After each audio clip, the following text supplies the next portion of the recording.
আল্লাহ আমার রব, এই রবি আমার সব। দামে দামে তুন মনে তারি অনুভব। তোমার দুনিয়াতে আমি যেদিকে তাকাই, অথই নিয়ামতে ডুবে আছি সবাই। পাক পাখালির গানে শুনি তসবি কলো রব, তসবি কলো রব। আল্লাহ আমার রব, এই রবি আমার সব। আসসালামু আলাইকুম, আলহামদুলিল্লাহ, আসসালাতু ওয়াসসালামু আলা রাসূলিল্লাহ। প্রিয় দর্শক, আপনারা যারা দেশে আছেন প্রবাসে, সবাইকে জানাই অনেক অনেক প্রীতি ও শুভেচ্ছা। শুরু হলো অ্যান্টিবায়োটিক এবং লাভ হলো নিবেদিত অনুষ্ঠান আপনার জিজ্ঞাসা। আপনাদের সাথে আছি আমি জয়নুল আবেদিন আজাদ, আর আপনাদের মনে জাগা প্রশ্নের জিজ্ঞাসার জবাব দিচ্ছেন বিশিষ্ট আলেম ডক্টর মোহাম্মদ সাইফুল্লাহ। আসসালামু আলাইকুম ওয়া রাহমাতুল্লাহি ওয়া বারাকাতুহু। প্রিয় দর্শক, চলুন তাহলে জিজ্ঞাসার জগতে। শুরুতে একটি ইমেল, এটি পাঠিয়েছেন আশরাফুল, সিরাজগঞ্জ থেকে। লিখেছেন, আমার আব্বারা 3 ভাই। আমার আব্বা সবার বড়, ছোট 2 চাচা। আমার ছোট চাচা মারা গেছেন 2002 সালের ফেব্রুয়ারিতে। ছোট চাচার একটা মেয়ে আছে, সাবালক ও বিয়ে হয়েছে। আমার আব্বার 3 মেয়ে ও 1 ছেলে আছে। মেঝো চাচার কোনো সন্তান নেই। মেঝো চাচার 122% সম্পত্তি রয়েছে। এখন এই সম্পত্তি ভাইদের মধ্যে কিভাবে বন্টন হবে জানালে উপকৃত হতাম। শরিয়া যেভাবে বলেছে, মৃত্যুর পরে কোনো ব্যক্তির সম্পদের বন্টনের মাসালাটি আসবে, মৃত্যুর আগে নয়। তার ওয়ারিশ সাব্যস্ত হতে হবে। এখানে তো তার মৃত্যুর আগে একজনও তার ওয়ারিশ সাব্যস্ত হননি, সুতরাং প্রশ্নই আসে না যে তার সম্পদ বন্টন হবে, কাদের মধ্যে বন্টন হবে, কারা কারা পাবে, এ কথা প্রশ্নই একটু অপেক্ষা করতে হবে, মৃত্যু পর্যন্ত অপেক্ষা করতে হবে। আমরা জানলাম। প্রিয় দর্শক, আমাদের হাতে একটি চিঠি পাঠিয়েছেন জহুরুল হক, উত্তরা ঢাকা থেকে। লিখেছেন, আপনাদের অনুষ্ঠান দীর্ঘজীবী হোক। অনেকে হারাম টাকায় ধনী হয়েছেন, হালাল টাকা আছে খুব সামান্য। এখন তারা অবসর জীবনযাপন করছেন। ওই সকল ব্যক্তি যদি হালাল টাকা দিয়ে হজ করে আসেন, তাহলে হজ করার পর হারাম টাকা খেতে হয়। আর যদি হজের জন্য টাকা খরচ না করেন, হারাম টাকাগুলো বিনা সওয়াবের আশায় বিতরণ করে দেন, তবে ওই হালাল টাকা দিয়ে কোনো রকমে সংসার চালাতে পারেন। প্রশ্ন হলো, পরকালের নাজাতের জন্য কি করা উচিত? হালাল টাকা দিয়ে হজ করে এসে হারাম টাকা খাবেন, না হারাম টাকাগুলো বিতরণ করে হালাল টাকা খাবেন? সিদ্ধান্তের জন্য অনুরোধ জানাচ্ছি। যদি আপনি নিশ্চিত হন, এখানে খুবই ইম্পর্টেন্ট মাসালা, সেটা হচ্ছে যেমন আমি যদি নিশ্চিত হই আমার পকেটের মধ্যে 200 টাকা আছে হারাম, তাহলে প্রথম ওয়াজিব হচ্ছে আমি হজের মাসালা আমার জিজ্ঞেস করার দরকার নেই। এখানে হজের মাসালা জিজ্ঞেস করারই কোনো প্রয়োজন নেই। হজ নয়, কোনো ইবাদতের মাসালা এখানে আসবে না, জিজ্ঞেস করারই প্রয়োজন নেই। এখন প্রথম কাজই হচ্ছে এই 200 টাকা পকেট থেকে বের করে, এই 200 টাকা যা যেহেতু আমার টাকা নয়, অন্যায়ভাবে আমার টাকা আমার টাকার সাথে আমার পকেটে চলে আসছে, সেই টাকা বের করে সেটাকে প্রথমেই আপনি আপনার সম্পদ থেকে আলাদা করে নেবেন। সম্পদ থেকে আলাদা করার পরে এরপরে মাসালা জিজ্ঞেস করবেন যে তিনি হজ করবেন না কি করবেন, কি সামর্থ্য আছে, তার সামর্থ্য অনুযায়ী মাসালা জিজ্ঞেস করবেন। হারাম যদি নিশ্চিত হন যে আপনার কাছে হারাম রয়ে গিয়েছে, হারামকে নিজের থেকে সম্পূর্ণরূপে আলাদা করে দিন, এটাই হচ্ছে বিধান। আমরা জানলাম। প্রিয় দর্শক, এবার আমাদের হাতে দীর্ঘ একটি চিঠি পাঠানো হয়েছে ব্যাংক কলোনি, পাটেরবাগ, ঢাকা থেকে। লিখেছেন, পরিপূর্ণ তাকওয়াবান ব্যক্তি কি শরিয়ার সব সুন্নাহ মেনে চলে? আবিদরা তো সব সুন্নাহ সম্পর্কে জানেই না, কি হবে? তাকওয়া এর পরিপূর্ণ বিষয় হচ্ছে আল্লাহর বিধানকে পরিপূর্ণরূপে মেনে নেওয়া, পরিপূর্ণরূপে নিজে পরিপালন করা, এটা হচ্ছে তাকওয়ার দাবি। আর আবেদ হচ্ছে ওই ব্যক্তি যেই সুন্নাহ জেনে আল্লাহ তাআলার ইবাদতগুলো করে থাকেন, কারণ ইবাদতের ফরমেটই হচ্ছে সুন্নাহর ফরমেট। সুন্নাহ ছাড়া কোনো ইবাদত হয় না।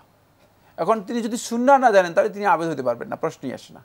সুতরাং ইবাদতের পদ্ধতি জানবে না, তো ইবাদতের পদ্ধতি হচ্ছে সুন্নাহ। সুতরাং ইবাদতের পদ্ধতি না জেনে তিনি কীভাবে আবেদ হবেন?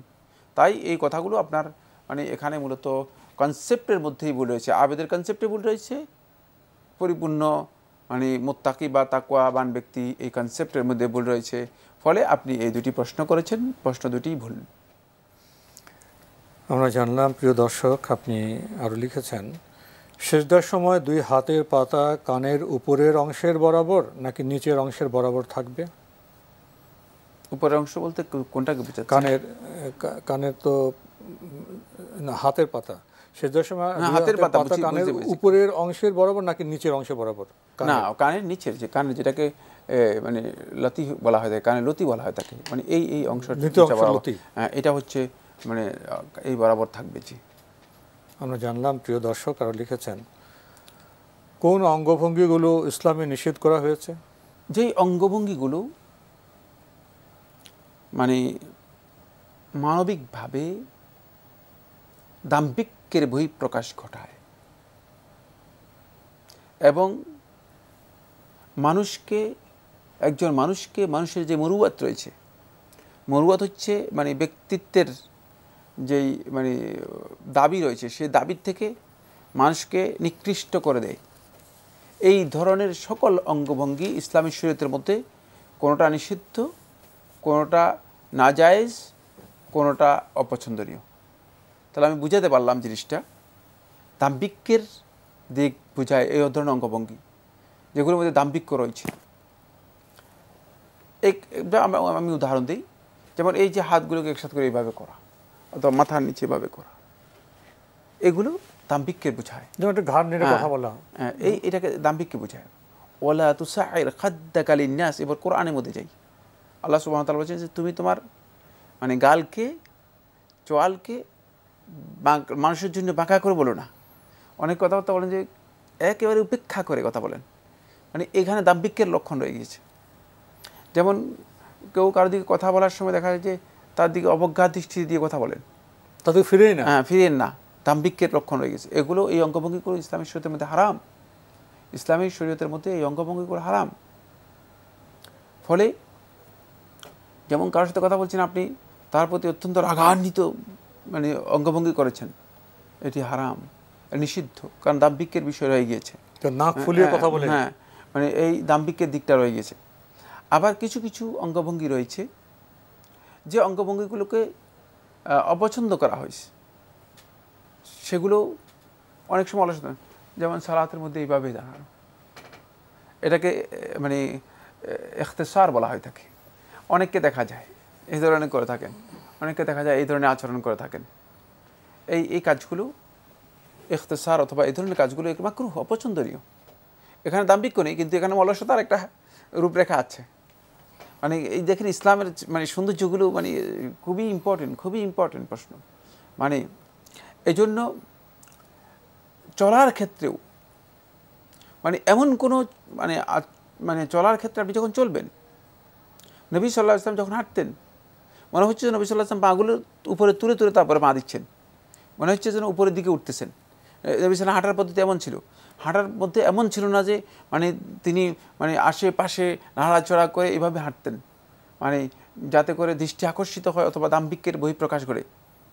ওয়ালা তামশি ফিল আরদি মারাহা, সুবহানাল্লাহ, কোরআনের মধ্যে আল্লাহ তাআলা বলে দিয়েছেন। হ্যাঁ, মানে এইটা এমনভাবে পৃথিবীতে চলবে না, হাঁটবে না যে মারাহান, দেখতে মনে হচ্ছে যেন বাড়িকে উড়ে নিয়ে যাচ্ছে, মানে নিজেকে অহংকারের সাথে দাম্ভিকের সাথে নিজেকে অধ্যতভাবে মানে এভাবে হাঁটবে না।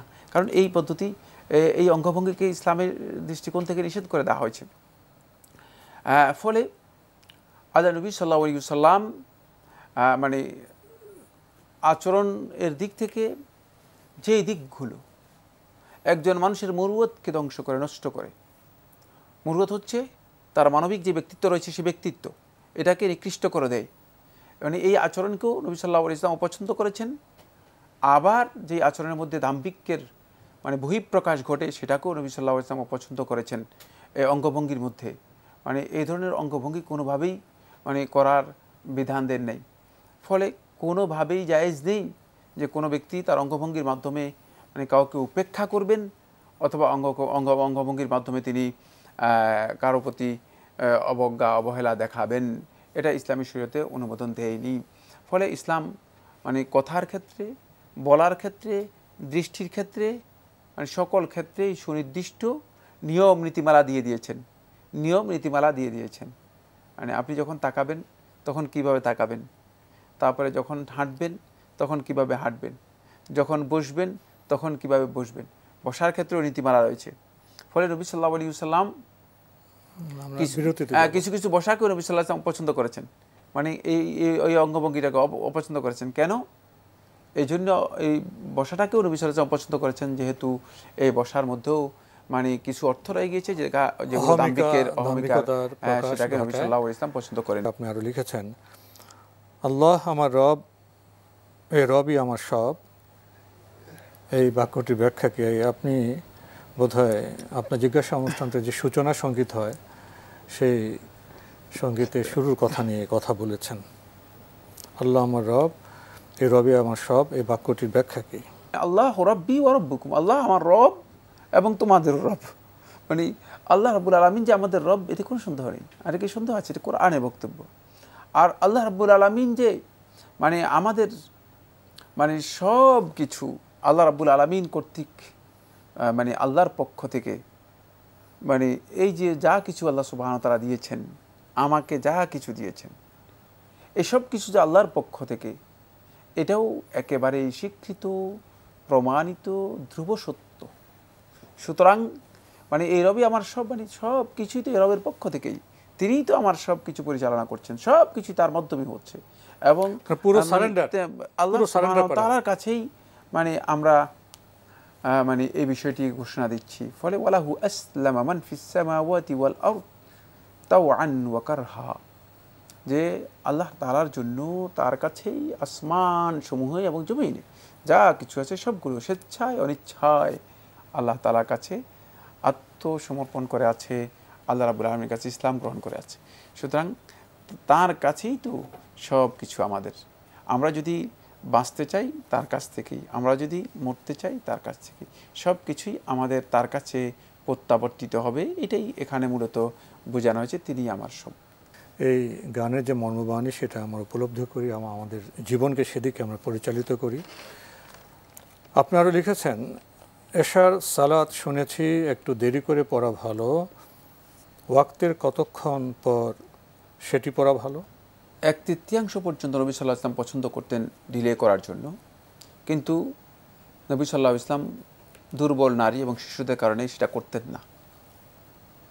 তাই এক্ষেত্রে ওয়াক্তের অন্ততপক্ষে 1 ঘন্টা সোয়া ঘন্টা পর যদি কেউ পড়েন সেটা উত্তম। কিন্তু মানে আমাদের মানবিক দুর্বলতার কারণে আর কাজের ব্যস্ততার কারণে আর আমাদের সাথে অন্যদের সম্পৃক্ততার কারণে সেটা অনেক সময় করা কঠিন। তার কারণ হচ্ছে, আপনি যদি এখন রাত্রে 9:30 বাজে এশার সালাত দেন, তাহলে দেখবেন যে আপনি 8টা বাজে যদি কোনো কারণে ঘুমিয়ে যান, 9টায় ঘুমিয়ে যান, তাহলে আর এশার সালাতই আপনার আদায় হবে না। সুতরাং এটার চেয়ে সালাত একেবারেই মিস করার চেয়ে ও সালাত মানে অন্তপক্ষে আপনি কাছাকাছি সময় আদায় করে নেওয়া ওয়াক্ত হওয়ার পরে, সেটাই আপনার জন্য উত্তম। মানে উত্তমকে মানে ফজিলত পাওয়ার জন্য ডিলে করে যদি সালাত আদায়ই না করেন, তাহলে সময় মতো সালাতটা আদায় করে নেওয়াটাই হচ্ছে উত্তম, ওই ফজিলতের অপেক্ষা না করা।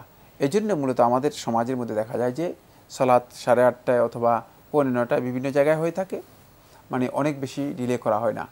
কারণ 9:30 পর্যন্ত ডিলে করলে দেখা যাবে যে মানুষ তো দুর্বল, আসলে মানুষের মানে অনেক কারণে অনেক সমস্যা আছে, অসুস্থ আছে। ফলে এই ক্ষেত্রে মানে যদি এটাকে 9:30 করে দেওয়া হয়, তাহলে দেখা যাবে যে অধিকাংশ লোকই ঘুমায় যাবে, তারা সালাত আদায় করতে পারবে না। এই জন্য এই ক্ষেত্রে ডিলে না করাটাই মানে অনেক ক্ষেত্রে মানে বাস্তবতার কারণে ডিলে না করাটাই উত্তম।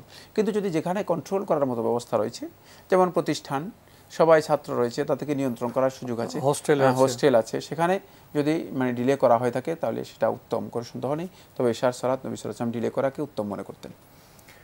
আমরা জানলাম, প্রিয় দর্শক আরও লিখেছেন, ফজরের সুন্নাহ কি ওয়াক্তের সাথে সাথে পড়াই সুন্নাহ? নবী সাল্লাল্লাহু আলাইহি ওয়াসাল্লাম ওয়াক্ত যখন প্রবেশ করতো, তখনই নবী সাল্লাল্লাহু আলাইহি ওয়াসাল্লাম ফজরের সুন্নাহটুকু পড়ে নিতেন। তারপরে নবী সাল্লাল্লাহু আলাইহি ওয়াসাল্লাম একটু হালকা একটু ডান কাঁধের উপর নবী সাল্লাল্লাহু আলাইহি ওয়াসাল্লাম কিছুক্ষণের জন্য শুইতেন। ইবনে হাজম আন্দালুসি রাহমাতুল্লাহ বলেছেন, এটা নবী সাল্লাল্লাহু আলাইহি ওয়াসাল্লামের আদাত, নিয়মিত ছিল। নবী সাল্লাল্লাহু আলাইহি ওয়াসাল্লাম নিয়মিত এই কাজটি করতেন। তাই ফজরের সুন্নতের পরে এই কাজটি করাই হচ্ছে সুন্নাহ। যদি কেউ করতে পারেন সেটা সুন্নতের অনুসরণ করলেন, আর যদি কেউ নবী সাল্লাল্লাহু আলাইহি ওয়াসাল্লামের তাআসসি অনুসরণের জন্য এই কাজটি করেন, অবশ্যই তিনি ফজিলত পাবেন, কোনো সন্দেহ নেই। লিখেছেন, ফজরের ফরজ ওয়াক্তের কতক্ষণ পরে পড়া সুন্নাহ? এগুলো আসলে মানে আপেক্ষিক বিষয়। ওয়াক্তের কতক্ষণ পরে, ওয়াক্তের কতক্ষণ পরে না, আপেক্ষিক বিষয়। নবী সাল্লাল্লাহু আলাইহি ওয়াসাল্লাম ওয়াক্তের অনেকক্ষণ পরে ফজরের সালাত আদায় করতেন, ব্যাপারটি এমন নয়। বরং নবী সাল্লাল্লাহু আলাইহি ওয়াসাল্লাম ফজরের সালাত এর ব্যাপারে নবী সাল্লাম তাখির কম করতেন। নবী সাল্লাল্লাহু আলাইহি ওয়াসাল্লাম গালাস এর মধ্যে পড়তেন, একটু অন্ধকারাচ্ছন্ন অবস্থায় ফজরের সালাত শুরু করতেন নবী সাল্লাল্লাহু আলাইহি ওয়াসাল্লাম। নবী সাল্লাল্লাহু আলাইহি ওয়াসাল্লাম অন্ধকার থেকে নবী সাল্লাল্লাহু আলাইহি ওয়াসাল্লাম আলোর আবয় পর্যন্ত, মানে আলো বহিঃপ্রকাশ হওয়া পর্যন্ত নবী সাল্লাল্লাহু আলাইহি ওয়াসাল্লাম মানে এটাকে কি বলা হয়, ফজরের সালাতকে কন্টিনিউ করতেন। নবী সাল্লাল্লাহু আলাইহি ওয়াসাল্লাম দীর্ঘ তেলাওয়াত করতেন ফজরের সালাতের মধ্যে। সেক্ষেত্রে নবী সাল্লাল্লাহু আলাইহি ওয়াসাল্লামের বেশিরভাগ ফজরের সালাত ছিল অন্ধকারের মধ্যে। এটা সময়ের সাথে সম্পৃক্ত নয় যে আমি 15 মিনিট পরে দিলাম, 20 মিনিট পরে দিলাম। তবে আমরা লক্ষ্য করি যে সময় হওয়ার পর থেকে, মানে সৌদি আরবে মসজিদুল হারামে 20 মিনিট আর মসজিদ নবী সাল্লাল্লাহু আলাইহি ওয়াসাল্লামে 25 থেকে 30 মিনিট সময় দেওয়া হয়ে থাকে। এক্ষেত্রে মানে 25 বা 30 মিনিট ডিলে করা যেতে পারে, যদি কেউ ডিলে করা জায়েজ আছে, কোনো সন্দেহ নেই। প্রিয় দর্শক, আমাদের কাছে একগুচ্ছ প্রশ্ন যিনি পাঠিয়েছেন নাম প্রকাশে অনিচ্ছুক লিখেছেন, কোনো বোন যদি মনে করেন যে তিনি তার শ্বশুরবাড়ির কারোর মাধ্যমে জুলুমের শিকার হচ্ছেন, তাহলে ওই জুলুমের ব্যাপারগুলো কি তিনি তার স্বামীর কাছে বলতে পারবেন? আর এটা কখন গীবতের পর্যায়ে পড়বে? না, যদি কেউ মনে করেন ব্যক্তিগতভাবে তার উপর জুলুম করা হচ্ছে, তাহলে তার জন্য জায়েজ রয়েছে তিনি তার জুলুমের বিষয়টি সুনির্দিষ্ট মানে সংশ্লিষ্ট ব্যক্তিকে অবগত করানো, এটি জায়েজ। এখানে এটা গীবত নয়, এটাকে গীবত বলা হয় না, এটা গীবতের সংজ্ঞার মধ্যে পড়বে না। কারণ মানে এটা তো তিনি তার মানে প্রয়োজনীয় বিষয়কে সমাধানের জন্য মানে বলবেন, স্বামীর কাছে বলতে, স্বামীর কাছে, মানে স্বামী হতে পারে বা আরও কোনো কর্তৃপক্ষ হতে পারে, মানে সেই ক্ষেত্রে তার জন্য এটাকে সমাধানের জন্য কাউকে বললে আল মুতাযাল্লিমু লিযুলমিহি, মানে মুতাযাল্লিম ব্যক্তি যাকে জুলুম করা হচ্ছে, তিনি যদি তার জুলমের বিষয়টি সুনির্দিষ্ট কর্তৃপক্ষের কাছে প্রয়োজনীয় ব্যবস্থা নেওয়ার জন্য বলে থাকেন, তাহলে এটি গীবতের মধ্যে অন্তর্ভুক্ত হবে না, এটাকে গীবত বলা হয় না। আমরা জানলাম, প্রিয় দর্শক আরও লিখেছেন, অনেক সময় দেখা যায় কোনো কারণে একটা মৃতদেহকে 1 দিন 2 দিন বা 3 দিন ফ্রিজে রেখে দেওয়া হয়, তারপর তাকে দাফন করা হয়। এখন তার দাফনের সাথে কি তার কবরের যে হিসাবটা হয় তার কোনো সম্পৃক্ততা আছে? মানে তাকে দেরিতে দাফন করার কারণে কি তার বিচারের কার্যক্রমও দেরিতে আরম্ভ হবে? কাউকে 1 দিন 2 দিন অথবা 1 মাস 2 মাস 1 বছর ফ্রিজে রাখার বিষয়টি নবী সাল্লাল্লাহু আলাইহি ওয়াসাল্লামের সুন্নাহ নির্দেশনার পরিপন্থী। এই কাজটি আমাদের সমাজের মধ্যে ব্যাপকভাবে আমরা হতে দেখি, বাকি এটি সুন্নাহ পরিপন্থী কাজ। সুন্নাহ হচ্ছে, সুন্নাহ নির্দেশনা হচ্ছে যত দ্রুত সম্ভব কোনো একজন ব্যক্তির মৃত্যুর পরে তাকে মানে কাফন দাফনের ব্যবস্থা করা এবং তাকে দাফন করা, সৎকার কাজ সম্পন্ন করা, এটা নবী সাল্লাল্লাহু আলাইহি ওয়াসাল্লামের নির্দেশনা। এক্ষেত্রে যত তাড়াহুড়া বা তাড়াতাড়ি করে সম্ভব সেটা করবে। 2 নম্বর যে বিষয়টি সেটা হচ্ছে, আপনি বলেছেন যে কবরে যে হিসাব বা মানে কবর যে তার মানে আযাব ইত্যাদি হয়ে থাকে, এই কবরে হিসাব নেই, কবরে কোনো আমলনামা বা হিসাব কিছুই নেই। কবরে 2টি জিনিস রয়েছে, একটা হচ্ছে ফিতনাতুল কবর, কবরের ফিতনা। কবরের এই ফিতনাটুকু বারজাখি হায়াতের মধ্যে হয়ে থাকে, এর জন্য শর্ত নয় যে তাকে কবরস্থ করতে হবে, তাকে মানে কবরের মধ্যেই দিতে হবে, এটা শর্ত নয়। তবে মানে কবর যদি তাকে কবরে দেওয়া হয়, তাকে বারা ইবনে আজিব রাদিয়াল্লাহু আনহু বর্ণিত সহিহ মুসলিমের হাদিসের মধ্যে এসেছে, মানে কবরস্থ করার পর ইয়াতিহি মালাকানি আজরাকানি, তার কাছে 2 জন ফেরেশতা আগমন করে। এটি কবরস্থ করা বলতে কি বোঝানো হয়েছে? আহলে হাদিসগণ বলেছেন, মানে মৃত্যুর পরপরই যখনই